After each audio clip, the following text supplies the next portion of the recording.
Get your rub on with Addict.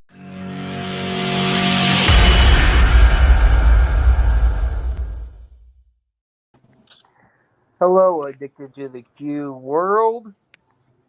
This is Brad here. I am here with Dan and Calvin. How are you guys doing today? Good. Good. How you doing, Brad? No, I'm not doing too bad at all. Here he is.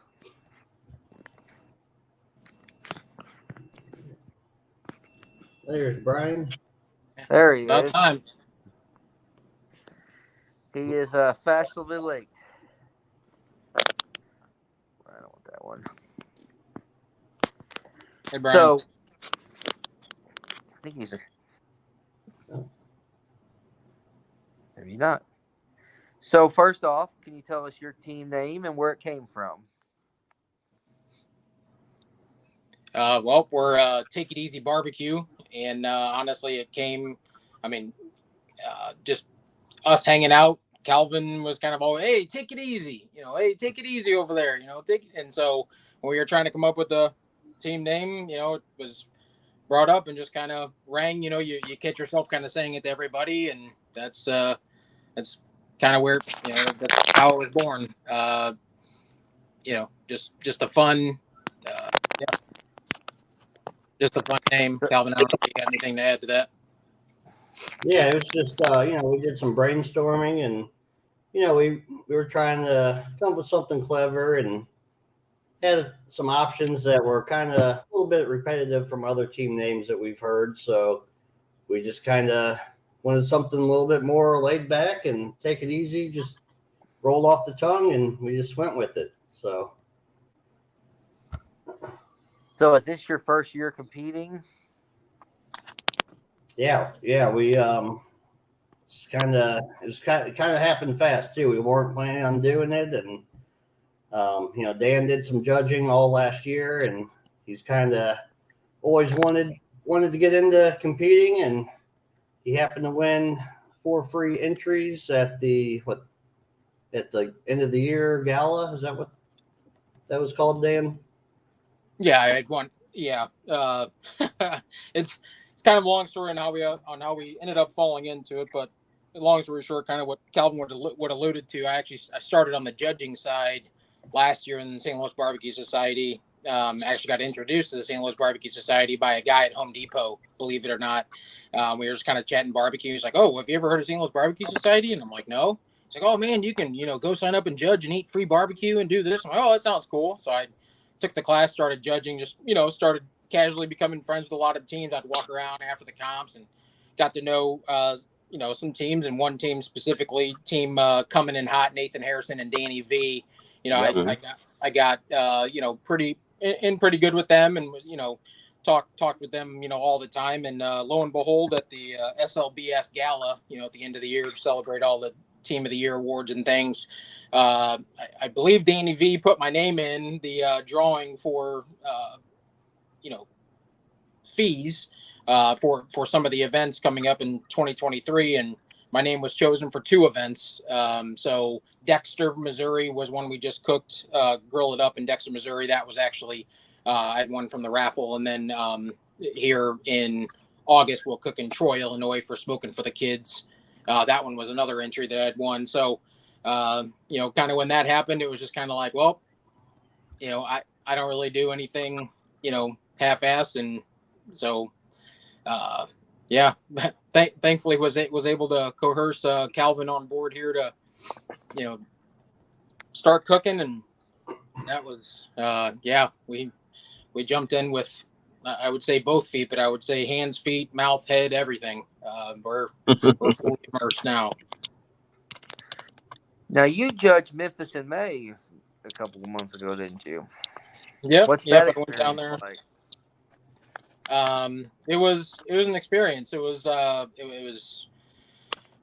enjoyed the people time way more than the judging of the food. But it was nice to also judge something more than just the regular competition: chicken, ribs, pork, and brisket. I was lucky enough to get some other ancillary anything but draws like seafood and beef. I judged sauce, turkey, and then I ended up doing ribs on site and then whole hog blind box. And yeah, it was an experience. I met a lot of good people, a lot of experienced judges that do KCBS, SCA. Some of them do the world food. Just a lot of decorated judges that have, judged, Memphis and May for 10 plus years. And then a lot of teams, I got lucky. I thankfully knew some folks before I went down there, and but met up with a lot of good people and was introduced to a lot of other teams, and it was quite the experience. I'm looking forward to going back. So first off, Hunsaker Smokers says, hi, guys. Hey, Mark. And Ryan says, Ryan with Hickory Stick says, am I late for the show? LOL.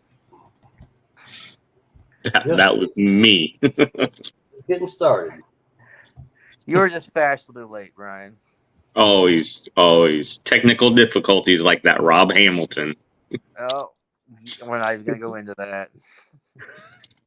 So, before that, since we are seeing Hunsaker Smokers, what do you guys cook on? Well, we got lucky. Yeah, we got lucky. There was a guy named Rick Seavey. He is within the Red Zone Barbecue. So, he actually graciously helped us with some of his homemade hand-me-downs. So we picked those up. Rick actually gave me a drum kind of towards the end of last year. I'd expressed interest to him of, hey, I'd really like to learn how to just cook on these. I'm used to cooking on a Weber or cooking on, gas or something like that. So he actually gave me one of them. And then kind of when this all happened, I just, hey, you by chance got any more laying around you're not using anymore? And so, I picked up a couple more from him. And then to complete our fourth drum initially, I actually went out and built a Hunsaker at Mark's DIY class. That's right. And that's pretty much been our rib drum, since we begun. And, so we're cooking on kind of 3 homemades, if you will, and then a Hunsaker DIY. There's nothing wrong with homemade smokers. That's what I cook on. Might have a little character to them. They're definitely not the prettiest in the world, but they cook. So yeah, we might have a big old burn spot on the side of the pork drum, but well, the other weekend we had a guy stop by and he loved them. He wanted to buy one right there on the spot. So Dan wouldn't budge though. I was gonna say we'll take $2,000 for it, but there's a price for everything, right? Yeah. The big spot on the side, did you leave the lid off too long? no, I just got a grease fire down on the fire basket. It was, It was the pork. Yeah, the pork cooking. it was time to clean. Pork is ridiculous. It's twice as messy as anything else to cook by Yep. far. So yeah, I go ahead. I had 20 butts the other day on my drums, and they need to clean bad now. Yeah, I They was don't just have happy it farm didn't pay for an inspections. expensive paint job and just, burn it up. So live and you learn. Yep. So what do you guys cook on at home? What are we cooking at home? Is that what you said? What do you cook on at home? Like, Oh, I do a lot of stuff in the kitchen personally. I mean, I like to grill as well, but like this week, today I actually did a Mexican soup that I used the Sofa King Mexican rub in. I canned a bunch of pickles yesterday. I've got beef jerky marinating right now, so I'm always doing projects like that. I made some jambalaya earlier this week. So my style of cooking is where you can, do some drinking and you're in the kitchen. It's a type of recipe where you can kind of just wing it, throw in what you got in the fridge, and it all kind of comes together. Yep. Yeah, so I probably have far too many cookers in the backyard to actually admit, this this stuff's in my blood. But I honestly, I mean, a lot of times just for quick stuff, I'll just fire up the propane, I'll do the kids' hot dogs or whatever on there. For my lazy cooks, I do have I have a Pit Boss pellet cabinet smoker. Calvin and I, we've made some deer sausage and stuff and smoked it in there. I'll do chicken wing and kind of some different things in there, just kind of a mind off, not having to touch it every 20 minutes like you are in a can.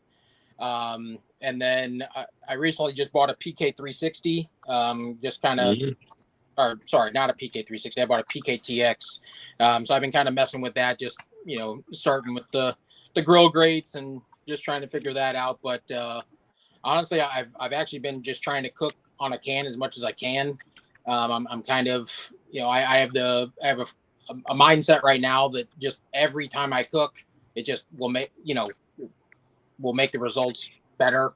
The more cooks, the more just understanding what's happening, the colors you need, just kind of learning that style of cooking. So I cook, I'll cook on a drum all the time. But a lot of times in the weekends, if it's just like a steak or hot dogs or whatever for the kids, brats, I'll just fire up the propane because it's kind of just quick and easy, and got a million other things going on with the family, so don't have all day to sit out there and burn and turn. Yeah. And I will say I did recently purchase a Gateway drum. I still have not used it. I've had it for a couple weeks now. So I'm looking forward to being able to practice on that at home. So I have to bust that out here pretty soon. So you guys had a very eventful, what was it, the end of May, first part of June contest? It was, which one was it? I want to say Southern Illinois. Greenville, Illinois, I think is what you're referring to. So how was that contest?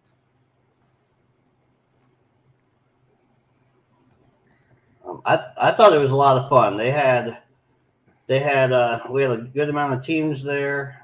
They had like a flea market going on, so they had like other events going on. They were just really accommodating to us, and the weekend just couldn't have been any better.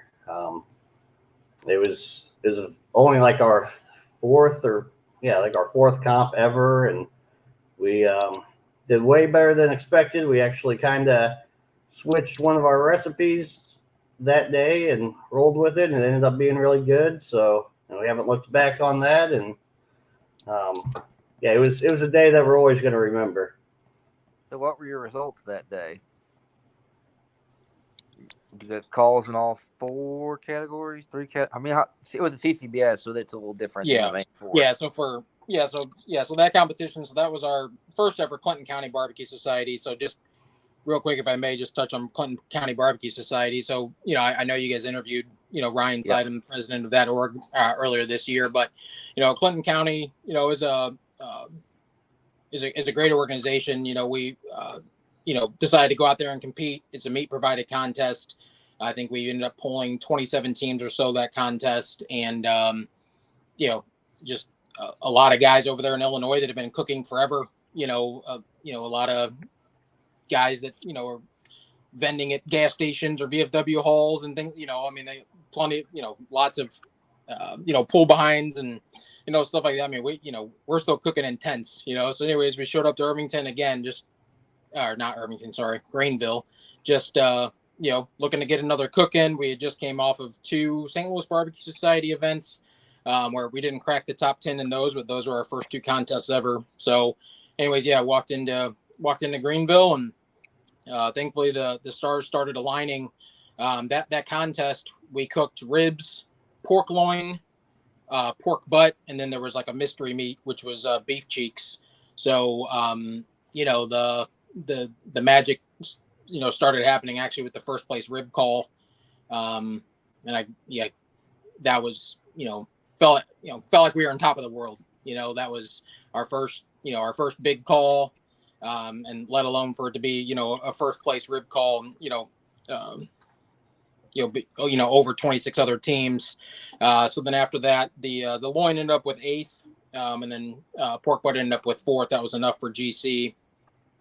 And then the mystery meat, we lost by a half point to Ryan Seidem, actually. But it was a good contest.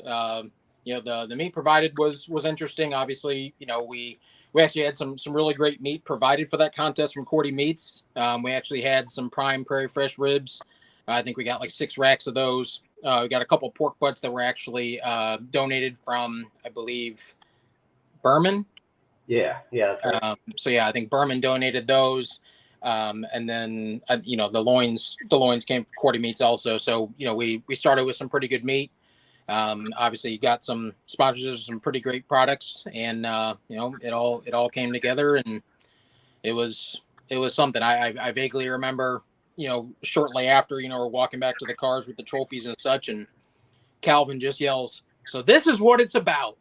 He goes, "This is exactly what it's about." He's like, "I've won so many, I've won numerous times on sports teams and this and that, but holy crap, and it was just, I mean, we were definitely in the clouds.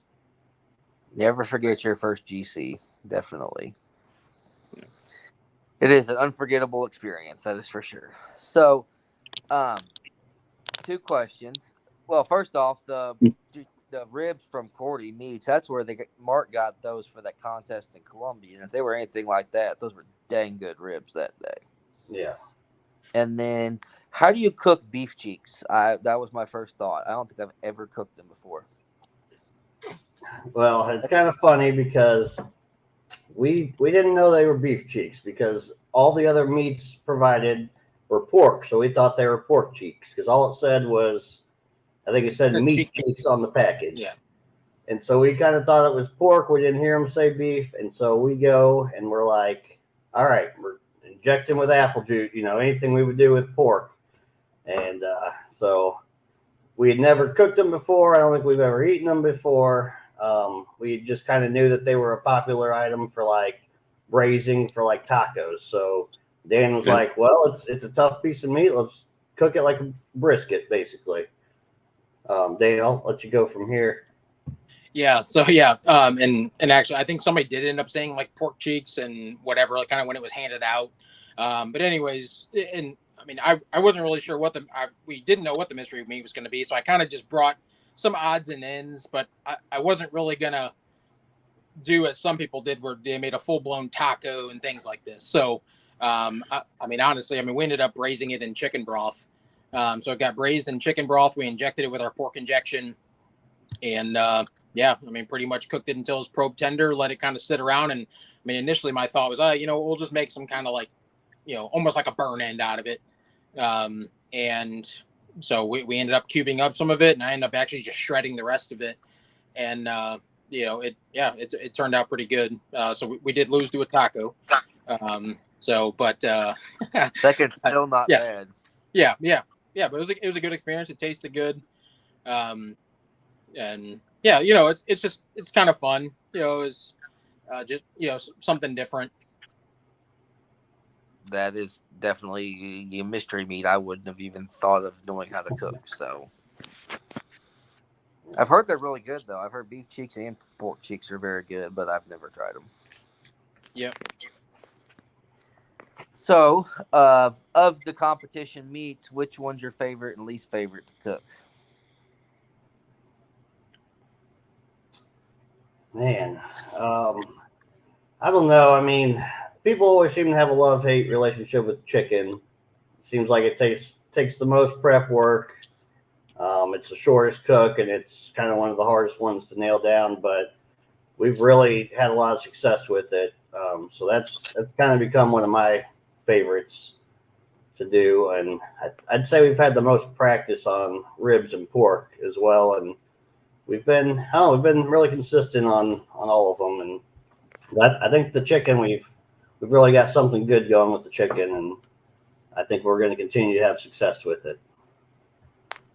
So, if you could pick a contest to be a bucket list contest, what would it be? The Royal, the Jack, Memphis in May, any of those?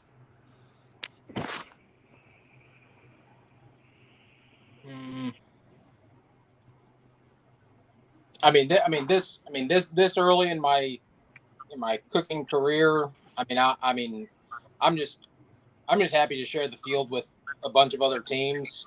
And like, I mean, yeah, at some point, yeah, I'd like to cook the world. I don't know if it's necessarily a bucket list item yet. I mean, it'd be awesome someday to earn a jack draw and, go down there or earn it ourselves. But, I'm just, I still just a rookie, I'm just learning and cooking. That's what, that's kind of the mind frame that I have right now. And just, trying to improve on something, every competition. We both, chat back and forth after competition of, okay, hey, what's something we need to take a better eye on? What's something we need to maybe change up? We both preach consistency, no knee-jerk reactions, and just keep on our game, pay attention to the results, but, don't go changing a whole bunch of stuff because, one judge gives you a 7 on taste. And, there's a love-hate relationship, but there were judges too. But, yeah, for me, I guess I would say, eventually get a jack draw or do something like that. But, for now, just trying to get some cooks under the belt and, let them know we're there, as my buddy Marty Pluto always says. We roll in with a little utility trailer behind my wife's minivan, and we roll out in 2 pop-up tents, and here we go. So we're there to learn, we're there to cook, and be make our presence known. So Matthew Fisher says Dan is my bearded hero. Yeah, it's our buddy from Pompous Bottoms. We're actually competing against them right now in St. Louis Barbecue Society for Rookie of the Year. I believe they were a KCBS backyard team that came over to the better side, St. Louis Barbecue Society, and is competing on the pro level over there against us. And yeah, we were just neighbors with them over at Dexter, and yeah, they're good guys. So I'm gonna turn the floor over to some questions from the comments. Like I said, I love questions from comments because it makes me think outside the box, because I don't always think of the best questions. So Huntaker Smoker says, what do you guys think about meat provided versus bring your own contest? Pros and cons of both. I think we like we like both, but the meat provided ones I think have kind of been interesting for us because it's more of a level playing field. And usually those have people's choice, so you can get a feedback instantly from the people you're serving.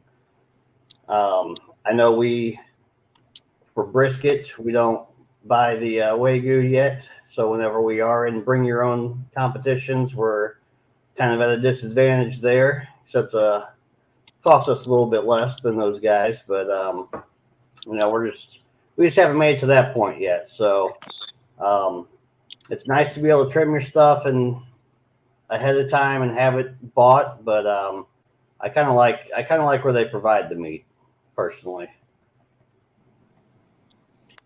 Yeah. See, I was going to say, if they provide the meat, I think it's a possibility for higher payouts too. You're not spending $400 in meat, so why not raise the entry fee $50 and give it a higher payout to the top 10? Yep. I personally like it because Huntaker Smoker has asked it, and I enjoyed that contest in Columbia with just here's the meat. Everybody's on the same playing field. Cook your meat. It wasn't about who had deeper pockets that could afford 6 slabs of ribs to choose from the best ones. Everyone had one slab, cooked it, went home. I mean, it wasn't. Sometimes I feel like some of these Masters contests, especially, it's whoever's got deeper pockets that do better. Yeah, I mean, I got mixed feelings on the bring your own and meat provided. I like the aspect of the meat provided. One, it lowers the barrier of entry for teams that want to cook and want to compete. I mean, on a Masters, a Masters weekend, I mean, we all know how expensive it is. $250, $300 entry. Then you got to buy all your meat. Like Calvin said, right now we're running primes. Part of that's just, we're just not there yet to start, putting out the Wagyu. Honestly, I think we're okay with a little softer call, on a prime, and just kind of figuring out the method and what our process is there. But the meat provided, part of me too says, hey, part of this art or part of this skill is, what can a cook do with the crappier piece of meat, right? Maybe you don't have all straight bones. There's a plug for you guys, Straight Bones SLBS. But maybe you don't have straight bones. Maybe your flat isn't super thick, right? Maybe your chicken thighs are all small. Now we've been cooking some wings over in CCBS, which has been a little different for us too. Obviously, there seems to be a slight little bit of momentum kind of starting to happen from my perspective, at least with people trying to walk with wings. So just trying to figure out wings too, right? They don't take nearly as long as thighs or as legs, and I think it can bring the playing field kind of the same. It lowers the barrier of entry for folks to compete, and can potentially help grow the sport, because it's so darn expensive, and not everybody can afford a SRF Gold or a Marble Ridge, right? So I think there's pros and cons to both. I know a lot of guys, they like to cook just Prairie Fresh ribs, and they don't want something else, or they only want Smart Chicken and they don't want Tyson. Some guys are just so brand specific, so they're not interested in the meat provided because they have no say in it being Swift Meats or something like that. Yep. Mm-hmm. So what's your advice for guys thinking about getting into competition barbecue? I know I didn't take this approach, but Dan did. Becoming a judge ahead of time is very helpful. You kind of get the flavor profile down. You know what they're looking for. You get to see all kinds of entries, and so I think that's a really important step if you're going to be a brand new team. Also, practice is very important. We put in many practice sessions before our first cook, and we still continue to practice in between, and so practice is very, very important, and you got to make sure that you're consistent. You want to write everything down. So anything like that. I would have to agree with the judging. Also, throw out what you think the judges want, and what you cook in the backyard is going to do anywhere decent in competition barbecue, because it will not. I always say what you like and what the judges like may be two completely different things. You cook for the judges, you don't cook for yourself. Right.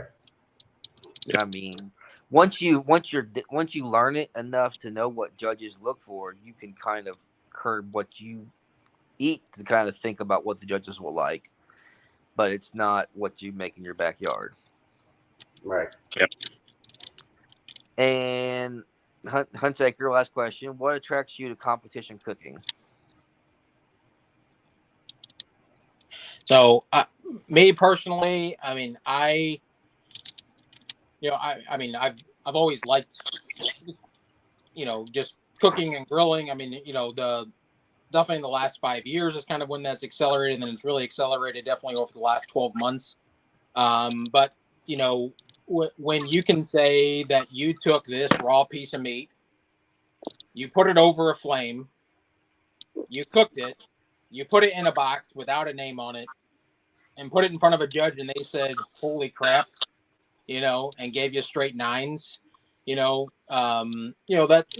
that's a good feeling. But it's a process. It's methodical, right? And it just kind of takes you through this process, all the attention to detail, and all, like my wife would say, I don't pay attention to detail to her, but I do to barbecue. But it's I mean, for me, it's just it's a fun. I mean, it's a fun sport that you're not really. It's not because you have a stud pitcher that just throws straight heat down, and that's why, right? you don't put your best product in the box, you don't have a chance. So as long as we're proud of the product that we're putting in the box and we're enjoying and having a good time, and then that's honestly what affected me. More recently, just because we've been lucky enough to collect some hardware and get some calls. When I come home and when my kids see those things, that honestly makes it really even better for me. My son gets out his tablet and takes a picture of the trophies, and it's just and now they're starting to express interest. So being able to share something with my kids too, and they know, oh, hey, Dad's going to competition this week, and then come on with hardware or something, and they then just to see them get excited and see them taste the food at home or after competition makes it worthwhile for me. I don't have any trophies in my room. They're all in my kids' rooms. The moment I get home, they pretty much just lay claims to them, and that's where they go. Yeah, and I just want to touch on that. Got a little story. Dan and I have only known each other for like a little over 2 years now. We met at our job, and and at first, we were talking, strictly work stuff, but then he started, messaging me about barbecue, this and that, and I'm going to Kansas City. Have you ever eaten here or there? And then it just, one conversation turned to another, and it's every day. I'm like, man, this guy, he's obsessed with barbecue. I mean, he's talking about it all the time. And every time I would see him, that we would meet up on the weekend, he'd have a bottle of rub to give me, or he'd have a hot sauce for me to try or something. And I was like, you know what? This guy, he's not only obsessed, he has a passion for this. And that really means something. And I've always enjoyed food is my favorite thing. I'm always cooking up something. And so he just kind of recruited me and just was like, hey, we can do this. We both have this share of the passion for it.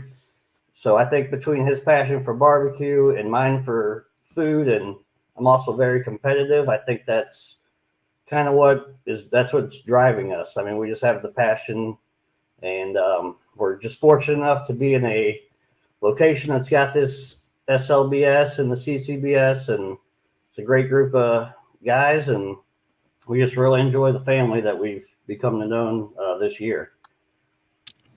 Absolutely. So, do you have any sponsors you want to give a shout out to? Well, so we've been lucky. We've gotten pretty lucky this year. From I guess I'll say from the local St. Louis side, where we're trying to help out, a couple of local rub and sauce companies. So one of them is Grillhead Supply. So Grillhead Supply is here local, so they have like 3 seasonings. Another one is Signature J's. They provide us with some rubs and some sauce. Again, a local company. Calvin, I don't know if you want to touch base on Tim's group. Yeah, I've got a good buddy, Tim Meineke, and he's kind of part in 5 different businesses, and he's been very helpful to us. He actually has a pizza place, Cafe Piazza, which is right by Anheuser-Busch Brewery. And attached to that, he's got his arcade, Benton Parkade. He also has a toy store in there, Infamous Toys. Or is that right? No. St. Louis. What is it? Infamous Barbecue. It says barbecue, right? Yeah. STL Toy Company. It's his toy store. And then he is opening up a new restaurant called the Cobblestone in the Leuclide Landing area, which is kind of a growing area after it's not much happening there since the Rams moved out of town. But I think a lot of new construction and housing in that area has happened over the past few years. So he's excited to open up that place that should be opening here in the next few months, I believe. Nice. Yep, and then we have a couple other local companies here behind us. So we have Cheney Windows and Doors.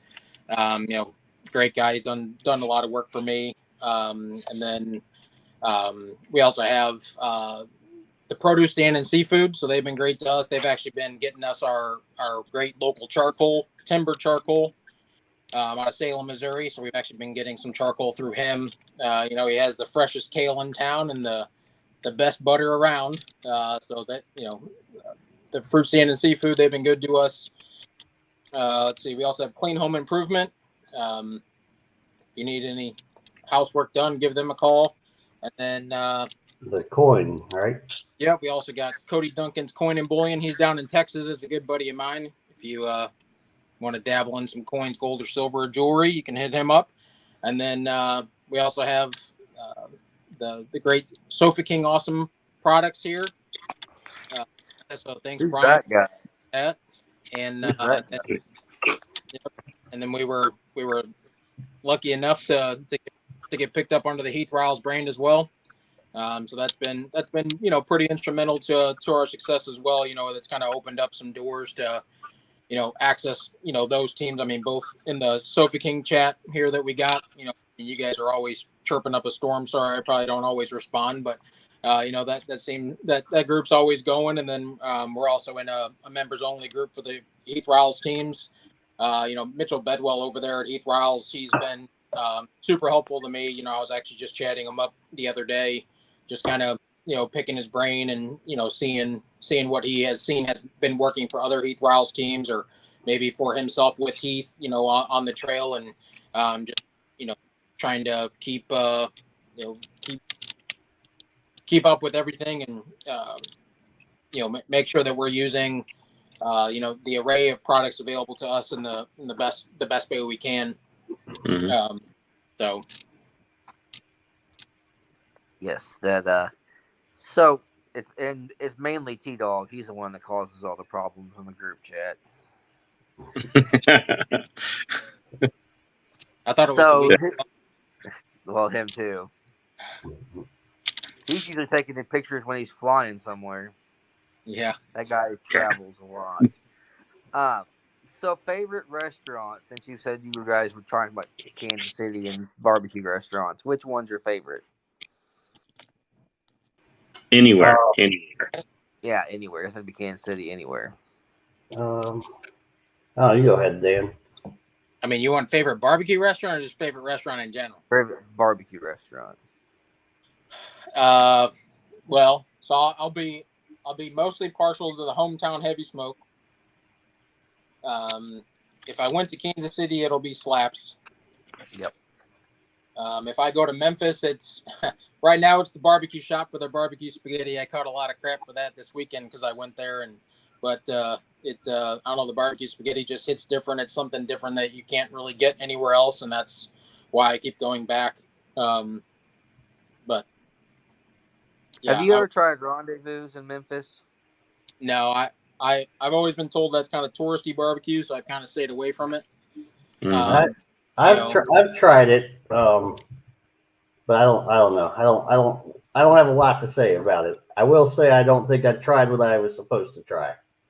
One of my coworkers had a shirt from there, and he said how good it was, but I've never tried it. But some people don't always know what good barbecue is, just because they've been somewhere. Yeah, and honestly, I will say my second favorite in St. Louis is actually a little hole in the wall, kind of actually in my neck of the woods. It's actually called Gobble Stop. So it's a family-owned barbecue restaurant. They only serve turkey and chicken, hence the Gobble Stop. You know, it's it's really good. Unfortunately, the wait is long, but it's really good. Always hits the spot. I do like turkey and chicken, so. So, Brian, do you have anything before I let him go?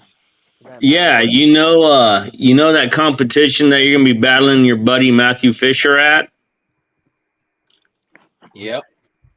Well, bring your A game, because he quotes, "You're losing, you just don't know it yet." Well, we're looking forward to it.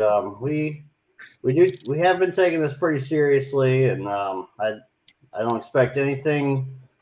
As long as we stick to our plan and consistent, then we should have our A game there. Yeah. No, you guys, it's fun watching you. And I'm going to take my 9-year-old's little saying, newbies, being, you guys are fresh into this. But watching you as you guys are developing, I mean, like you said, you got your first place rib call. You were already on clouds, but then you GC'd that, man. That just shot it through the roof of I guarantee that adrenaline was running, and I know the feeling. It's awesome. But watching you guys as you're taking those steps and you're getting those calls and how it's just progressing for you, there's a lot in your future coming. I can see it. Yep. Yeah. Well, Brian, I definitely appreciate the comments. There's definitely a lot of, there's definitely a lot of self-drive, in us. There's a lot of passion in us, but without a good support system, you go nowhere. We've been, we've been lucky with just surrounding ourselves with, with good people, and good teams, and the barbecue family has been, really great to us. And just people, just supporting us and rooting us on. And, I mean, I was going to contests, right here at the beginning of the year, and, teams were calling me in their trailers and like, hey, Dan, look at this. Hey, Dan, try this. Hey, Dan, what do you think of this? I've been so lucky to be in all those situations. We were lucky enough to, we actually took a class at the beginning of the year, which I would say that's another recommendation for anybody that wants to get involved, right? Is the judging, also take a class. So we actually took a class from last year's Team of the Year from St. Louis Barbecue Society, Wolfie's Barbecue, and in the Red Zone, Rick Seavey. So that was our first class, and that was, it was definitely helpful. It actually fixed our issue that we were having on chicken. Instantly, like we literally practiced the next day and our chicken was already better. And just things have kind of evolved from there. I also took a class. I took Ryan Seidem's class from Hickory Stick. That was just on ribs and brisket. And, those kind of took a couple things full circle and just open conversations with people, and people, willingly opening their door in their trailer and letting me watch them box, letting me taste their stuff, and not, just being super helpful. I mean, that's all part of this entire journey. I'm just, trying to stay focused, trying to just keep learning, just keep cooking. Yep. And, the results will come. Like Calvin said, next weekend, Smoking on Main, that'll definitely be our biggest stage to date. We'll be lucky enough there to, share the field with a lot of great teams. I know we also have Heavy Smoke and Triple H coming in. They're both originally from St. Louis Barbecue Society. So definitely looking to be on the same tables as them, see where we match up. And, we got, a lot of great teams in SLBS. There's no easy money over here for anybody. It's really tough. We all care. We all put our best foot forward, and, all help each other. We've lost several members of the SLBS in the last year or so. And I'll tell you what, you show up to those funeral homes and there's a lot of teams there. We all, it's all this massive family, and without a support system, there's no way to be successful in this. But that support group has really continued to push us. We've been trying to be prevalent on social media. Obviously that's important for our sponsors like Sophie King, Heath Morales, some of the local guys that are supporting us as well. Just, helping you guys get your names out there too, right? Because you guys are helping us. We're a team, like I said, cooking out of pop-ups that are just, trying to add championship barbecue to our resume. And yeah, just, it's just staying humble and cooking. Yep. No, definitely. You got to stay humble. It's a passion, something you love. That, even my wife says it. I see the fire in your eye when you're cooking, you're talking about it or something. And it is. It's a love. It's a barbecue family, like you were saying. We're here for everybody. Yes. Well, Brian, do you have anything else before I let him go? Nope, I'm good. Keep kicking some butt. Yeah, keep kicking butt. Thanks for guys coming on. Yeah, Yeah, thanks we for appreciate you guys. Thanks for having us on. Thank you. Yep. Thanks, guys. Have a good night. all right, you too.